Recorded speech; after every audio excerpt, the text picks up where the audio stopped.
Studio Light Production.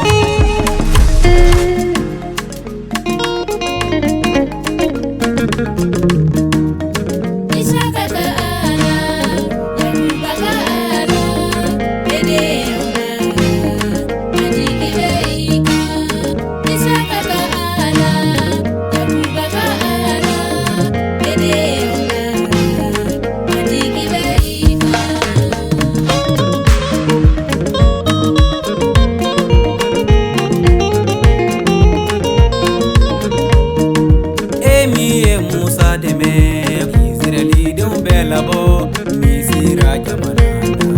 mikasi bayayi emi Musa deme Israeli dum belabo misira jamanana mikasi bayayi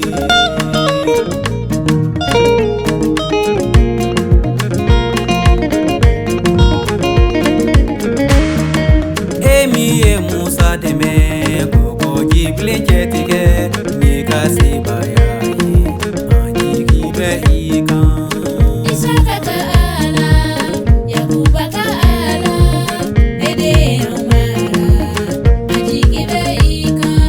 ngokolo kono Israeli don kasira kumino bobe ambela kombe na jisoromi setigi Yesu de fara kulu yelema kagemi